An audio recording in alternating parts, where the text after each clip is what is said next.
You've got quite the resume, quite the span of experience. I mean, what would you like to know? What do you guys want to know? I mean, this is for you guys. So I wanted to know what your favorite episode of Big City Greens was to do. There's one that I just did for season 5 that won't be out until October of 2026. Okay. I can't tell you anything about it. Oh, okay. But that one is a new favorite. It's very heavily Bill. Oh, great. I can tell you the name. It's called Killer Kludge. He thinks that the Kludge has been taken over by an evil spirit of the hay baler that took his finger. That's perfection. But the episode that I like the most that we've done in the first 4 seasons is Believer. Which one is that? True Believer, where Bill's in his underwear on top of the house. I was asking for my daughter, but she knows. Yep. Cricket thinks he's going to pull one over on Dad. Oh, my God, yeah. Okay, awesome. Thank you. You're very welcome. Which episode of Big City Greens was your least favorite to record? I think it was called Suburban Jungle, which I didn't find particularly amusing. And the person who did the narration for it, I didn't think did a very good job. And they're not a professional actor, so that was part of it. Ooh. But it was one of those things, but it's probably my least favorite episode. Thank you. You're very welcome. How did you feel about doing that theme song Takeover for Big City Greens? Those things come and go so quickly. I mean, it was fun, but it was a couple of years ago that we did it, so I don't have really good memories of it. I mean, not good memories. I don't have vibrant in my head memories of it. I know that I did it. Yeah, yeah. But those little shorts are fun to do. Ah, nice. How about like Chibiverse, for example? Like those ones too. The Chibiverse things, there isn't a lot of talking. It's mostly sounds. Oh, so do you still go to the recording booth and actually like do your voices for those lines to say? Yeah. Oh, okay. That's cool. Thanks. Thank you. You have a very diverse portfolio at this point. So I was wondering, for examples, where do you find inspirations to voice Bill in Big City Greens to write to immediately wanting pictures of Spider-Man, Bill, his voice, that when they put out the original audition 10 years ago, it had a very specific direction about it and a nice picture of Bill that was there. Sometimes you don't get that. But there was a picture of Bill with his glasses on. I don't know what they were sitting on because there was no nose, and there still is no nose. And it's one of the things that it said, slight Southern accent. And so I thought, you just soften it down a little bit. Don't put too much in there, and you'll be fine. And my favorite line from that, I still remember to this day. It was like the 3rd or 4th line of the 5 or 6 different audition lines they had, and he was going www.farmerslookinforlove.com and enter. Well, that wasn't so hard. Maybe next time I'll plug it in. But Chris and Shane Houghton have told me when they were doing the auditions and listening to things, they were getting people that were just so Southern that you could barely understand them. And he said, I was one of a handful of voice actors that actually did the slight Southern accent. So that was part of what got it. And they both said, we really liked the warmth and honesty that you brought to Bill. And I'm glad that they liked it. All right, thank you. You're very welcome. Of the cartoons you've been a part of, which is your favorite to watch? My favorite to watch, I loved watching Planet Sheen. Truly. Mr. Nesmith just had to put up with so much Sheen, and it was just mind-numbingly, I mean, the best line that he had was, humanity must be running in reverse or something like that. It was just, with Sheen blasting off on whatever it was he was talking about. I enjoyed watching the few episodes of Johnny Bravo that I did. Big City Greens is a wonderful one to watch. I love the message, the different message that comes out of every episode. There's always a learning something in there. And that's one of the great gifts that Chris and Shane Houghton created in that show. And the writers continue to carry it on. So there you go. Thank you. You're very welcome. Wondering if you had any interesting stories to share of working with any directors. So it's kind of broad. And then if you had any other interesting stories working with sound engineers besides blowing out that mic, because that was awesome. I don't know if you can top that. That's a tough one to top. As far as directors I've worked with, no one can beat you up better in a video game than Chris Zimmerman, and I love her dearly. She's wonderful. But if you're doing a fight scene or you're being beaten up upon or you're falling off a cliff or something like that, she will make you go to the very last part of your voice range and go just past it. And she gets everything out of you that she can, and she's great at it. And I just adore her. As far as, there was one other director. It was for a Planters cheese ball commercial that I did many years ago, and it was a husband and wife mouse that were happy about these new cheese balls, coming out. And I was sort of doing a Jackie Gleason-esque Ralph Cramden type voice. And this was before I had gotten the job. I was auditioning, and the person I was auditioning with was Jane Lynch. It was before she had become anything that she is today. And we were, reading through the stuff, and we, were doing it, and the director, and I do not remember his name, and I'm glad I don't, because if I would probably say it, and that would be a not good thing. Good English speaking, I do. So anyway, he comes out and he gives a little bit of direction to Jane on something, and then he goes and he looks at me and he goes, "Bob, do you know what I mean?" And I kind of looked over at Jane, and she looked over at me, and her face was just as blank as mine, and I just went, "Yeah, I think I do. All right, let's do it again." And we read it one more time, and we were done. And Jane and I, walking out of the audition, had a good laugh over that. So, and then part two was Sound engineers. Sound engineers. My favorite sound engineer to work with is Doc Kane over at Disney. Doc Kane has been doing stuff for decades and not just animated stuff, but he's also does some of the TV shows and live action movies, records things that need to be done for them. And Doc has 5 2-terabyte removable hard drives that are full of outtakes. I would love to get a hold of just one of them, just to hear the stuff that's on it. He has promised me at one point that maybe he'll let me listen to some of the stuff, but within his presence. But he's a great guy to work for. Most of the engineers that I work, no, not most, all of the engineers that I work with are just great. They know their craft. They know how to get the best out of you, sound-wise, and they're always listening to make things, better adjusted on the board. Awesome. Thank you. Thank you. What got you into voice acting? The fact that I don't like working for a living.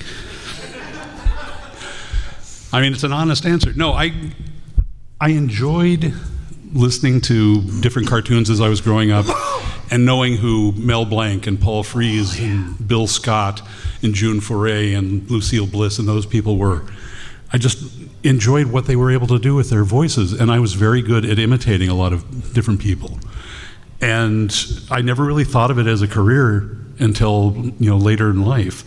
And when I was in Orlando working at Walt Disney World, a gentleman named Bob Barnes took me under his wing. We had met at a function of some sort, and he showed me the ropes of voiceover and taught me how to work in a studio and how to work with other actors, and it just kind of went from there. What's your favorite part of voice acting in general? The talented people that I get to work with. Honest to goodness, that is just the best thing in the world when I get to see my friends and I know how talented they are and they pull something out during a session that I never expected them to do. I will just, I flip out myself, listening to some of the stuff that comes out of Fred Tatasciore mouth. I mean, he's amazing. So, I mean, that's probably my favorite thing is getting to work with my friends.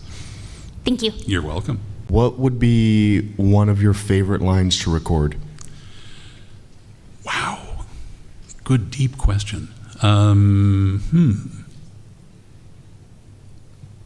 I think anytime Bill has an idea and he has to really think about it and put it together, and the wheels are turning just slowly enough for him to put it all together, and then there it is, and he realizes what he's talking about finally.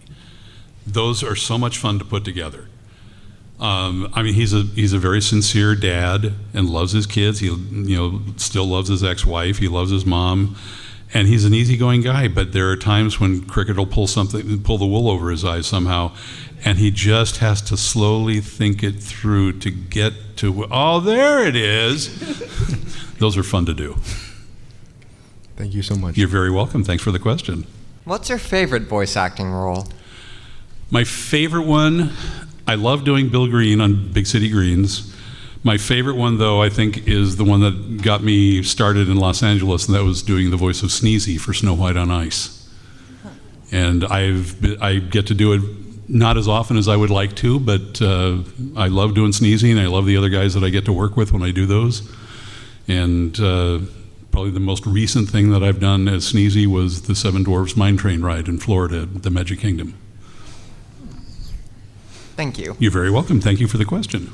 Did they call you in for any voice work? Because I have not seen the new Snow White movie. It's No, surrounded this by was not the Snow White movie. There's a ride. There's a called ride. Seven Dwarfs Mine Train ride. We had to go in and do a little bit of dialogue and sing "Hi Ho." Oh, all right. Back to and back the other to 5 old guys school. were with me, and we sang our little hearts out. There you go. But they didn't contact you for any voice work for the new movie at all? No. With the character? No. Okay.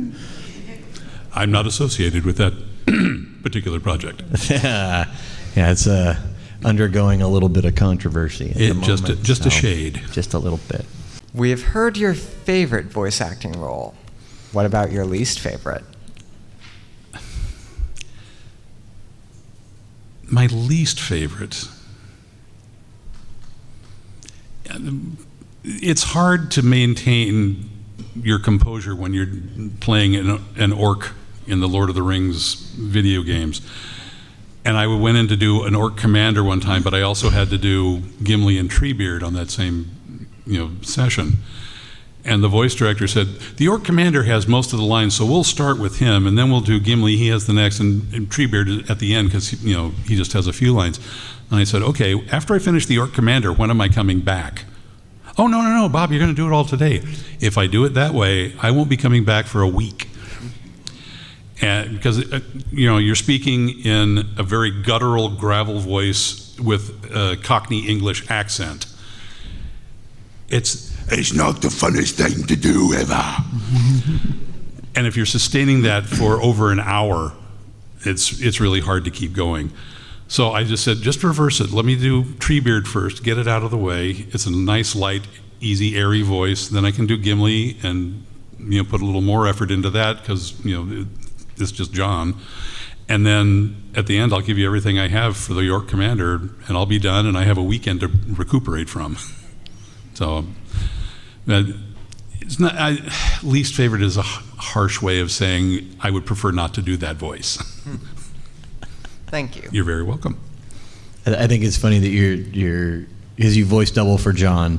It's just John. Well, I did a recording session for a video game. It was Lord of the Rings, and usually they give you 2 weeks notice before you're going to go in to record. And I picked up the phone, and my agent said, they have a video game they want you to do, and they need you tomorrow. My schedule was open, and I said, okay, sure. So I went in to do it, and I got there, and the director said, Bob, we're so glad you could be here. John was here yesterday, and we had a whole bunch of stuff to do, and we didn't get to these lines here on this game. And I said, why isn't John here? What happened? He said, he has a shooting schedule, and he had to go halfway around the world to get wherever he was going. But he said to us on his way out, why don't you get that guy who does me? So I've never met the man, but he knows I exist, which is a good thing because he relies on me now. Just get the guy that does me. To set yourself up for like an episode of Big City Greens or an episode of SpongeBob, how do you prep yourself up to like do these kind of voice acting, like be exonerated like Bill or like be serious like Man Ray? It usually comes from getting the script ahead of time, which we always do. and just reading through it and seeing, where I have to, put my little acting bits in. So I know that Bill's going to be going in this particular arc and moving this way, and Man Ray's going to be going this way and doing whatever he's doing, for that. I only get to do Man Ray maybe once a year. It used to be a little more frequent when Ernest Borgnine and Tim Conway were still around to do Mermaid Man and Barnacle Boy, and those sessions were wonderful. Those two guys were great. I mean, both of them were very funny. Tim was funnier than Ernie, but they were both funny. And Conway's stories. You could just sit for hours and just listen to him talk. Oh. But no, it's just a matter of getting the script and knowing reading through it a couple of times before I go to do the session. Do you have to do a lot of retakes for it sometimes, or? Not really. Usually they'll do 2 or 3 takes on something, and the third time it's a little looser, and I can kind of ad-lib a little bit with it. And sometimes it makes it in, sometimes it doesn't. But it's just, a matter of, they'll pick and choose, different things from different takes and Frankenstein them together, and, I'll listen to it and I'll say, wow, I was really good on that, except that was from this take, and that one was from this take, and that was from this take. So, I mean, but that happens to everybody. All right. Thank you. Thank you. And the grand pleasure of getting to see Tim Conway and Harvey Korman perform together, and that was just side achingly fun. I'm sure it was, and I'm sure Harvey paid dearly for it. Oh, I'm sure. Do you prefer starting a project and having your character already established, or do you prefer developing that character as it goes on, finding where he comes from? It's more fun to create the character and develop it along the way. I mean, voice matching for John Rhys Davies for doing Man Ray or Gimli or Treebeard, those are already established. I just have to maintain his vocal structure for that, and I can do that. There's a lot of us, that do that sort of work all the time.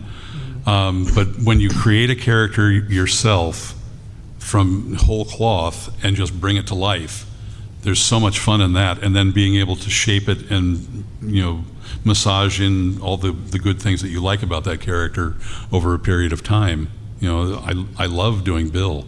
And that's probably one of the most, that and Mr. Nesmith were probably 2 of the most original characters I've ever done. And Bill is just basically my voice with a little bit of a twang. Yeah. Which makes it very easy for me to do. Because most of the voice tomfoolery I've done is mainly impressions or doing roles on stage. So do you have any tips for making something new that, is more original, Just, pay attention to, what the script is, or the audition script, or the script, that you're reading from. Pay attention to what's going on around your character.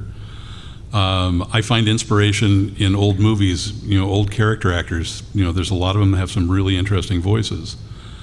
Sidney Greenstreet, Boris Karloff, Peter Lorre. I mean, there's, tons of, Eugene Pallette has a great gravelly voice. And it's fun to try and do my spin on, what those people, sound like. And I've used that before on Duck Dodgers in the 24th and a half century. I did an episode where I played a character, Skunderbelly, and I just did my Sidney Greenstreet voice for that, and it worked perfectly. Awesome. Thank you. You're welcome. So a little while ago, I've heard of another voice actor say that no character, no matter how evil they are or born evil. So I was wondering, if you ever voiced an evil character who has no backstory, how would you approach developing their voice? A lot of it depends on the type of animated show that it is. A lot of times you will get a character drawing, and that will give you some inspiration of seeing what the character looks like. They had a series of cartoons that they did at Nickelodeon many years ago called Oh Yeah Cartoons. Oh, I remember that one. And I did one was called Magic Trixie. Oh. And I played Migmar the Magician. He wasn't so much evil as just mean. And trying to figure out the voice for him, he was a very tall, thin guy, and he had these great big cat glasses. There were no pupils in him. It was all white. That's all you saw. But it was just these odd-shaped glasses and all the rest of the magician paraphernalia on, the tuxedo. And so I went in and was doing a big theatrical stage-type voice. And I started doing it, and Ginny McSwain was the voice director, and Alex Kerwin, who created that particular short, was in the control room with her to listen to the auditions. And I went in and I started doing it, and I maybe got the first sentence out, and Ginny goes, "Bob, stop. We've heard that voice all day. Have you got anything else?" I said, could Alex tell me a little bit about the character? Because there was no description of him, it was just a picture. And he started naming off these descriptors. He lies and he fibs about things and he does this and that. And I said, you mean like John Lovitz? And they said, yes, go with it right now, do it. And I read it all in my John Lovitz voice, and I got the gig. Oh, congrats. Thank you. John Lovitz, acting. Morgan Fairchild, my wife, whom I've seen naked. Thank you. Brilliant acting. He's going insane, and I will reap the benefits. What character has been the hardest for you to voice? Ooh, wow.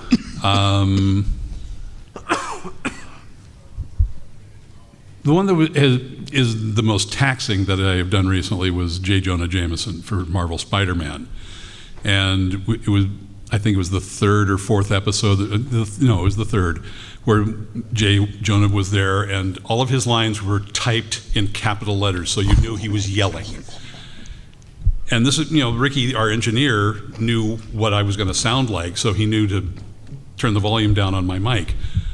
So we're in a big semicircle in the studio. I'm on the very end, and I'm the last person to do the mic test.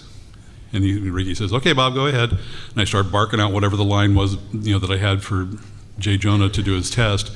And he says, "Hold on a second, Bob." And I see him stand up and start adjusting knobs you never see engineers touch. And I thought, uh-oh, something's wrong. He sits back down, "Do it again." And I started up, and I didn't even finish the first sentence. He said, "Stop." He gets up, his assistant gets up, they walk out, into the studio where we are from the control room. His assistant unplugs the cable for my microphone from the wall and takes it off the back of the microphone, unscrews the mic and takes it off. Ricky is in the closet pulling out a brand new microphone and another cable. And I said, "What happened? Did I break the mic?" He said, "Yeah, you blew it out." And I said, "Oh man, Ricky, I'm so sorry." And he said, "It's okay, the first one's free." It was a $5,000 microphone I ruined. But my friend Fred Tatasciore, who was on the show with me at that point, and Scotty Menville, they were on the other end of the arc, and as soon as they heard that I had broken the mic, Fred starts yelling, "Bragging rights, bragging rights." So, but that was a hard one to do and sustain, just being that angry the whole time. But it was a lot of fun to do.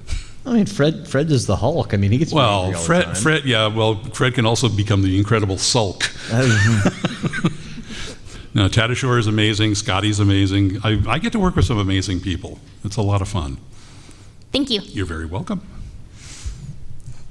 All right, next victim. Let's go. So how do you, for somebody like J. Jonah, where you have to be angry constantly, what is the motivation to stay like that through the whole time? A lot of it is just the writing. The anger that the writer has in his head is obviously there. And from watching J.K. Simmons do it in the movies, my voice has a similar timbre to it to his. Yeah. And I think that was part of what won me the audition. I think it was brilliant of them to bring him from the Raimi movies forward into the MCU, because I don't think anybody could do it as well on screen as J.K. Simmons could. He's brilliant at it, and I got to talk to him at one point. Really? And he said, "Bob, it's a great job. I get to sit around and smoke cigars most of the day." And I said, "Yeah, and if you had a glass of bourbon or scotch with you, it'd be even better." "Yes, it would." Yes, it would. Are there any projects in the past, doesn't matter how long ago it was, that you look back on and you're like, maybe I should have been a part of that. And then the second one is, are there any hypothetical projects that like you get an idea for that you would like to see someday to be a part of?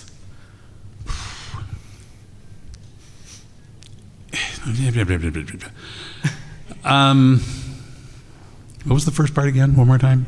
Were there any like Things that I think I should have gotten?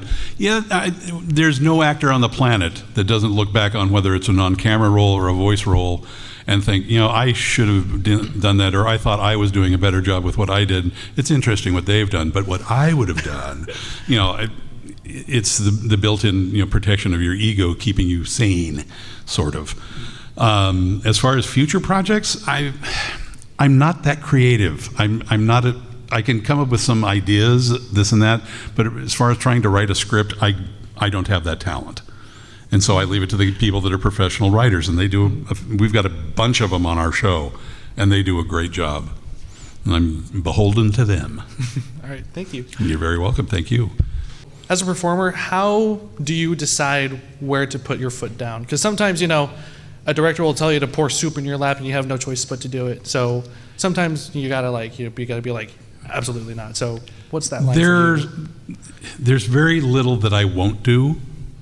If it's going to hurt my voice, I'll say something about it, or ask them, could we, instead of going in order and doing all this yelling and screaming here in the middle of the script, can we save that to the end? And usually the voice directors are very good about that, or they'll even say it before we start.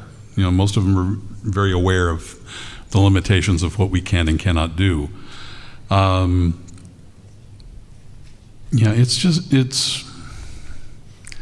don't know. One thing that I don't like to do, if I receive an audition script for something for Adult Swim or one of the streaming services for a more adult cartoon and there's a lot of swearing in it, I won't do them. So I guess that's where my biggest foot down is. Gotcha. Thank you. Thank you. Who has been your favorite co-star? Oh boy. I'll quite honestly, and I only met her for the first time last October, is Wendy McClendon-Covey, who plays Nancy, voices Nancy on Big City Greens. She's a wonderful actress. She's brilliant at doing voiceover, and she hasn't done a whole lot of that. But we met for the first time, and we were at a dinner celebrating the announcement of the 5th season of Big City Greens, and we just fell in love with each other right there. It was so much fun. She's a great co-star, and we don't work together at the same time because Disney records each of us separately. But she will. If I've recorded before she has, and there's a scene between us, they'll play my lines so she has a feeling of where I'm at with what I've read, and vice versa. I can hear what she's said. So she's a wonderful, wonderful person to work with. Thank you. You're very welcome. I'd love to meet her. She's If there's any characters you've played that you love the design of, and if you would like to see made as a cosplay, or if you have seen made as a cosplay and why. Wow. Gosh, I've gotten to do some really good characters in the past. That's a tough one because there are so many different ones that I've done that I think would make a great, costume character, but I really have not seen a lot of players go out as orcs. Oh, yeah.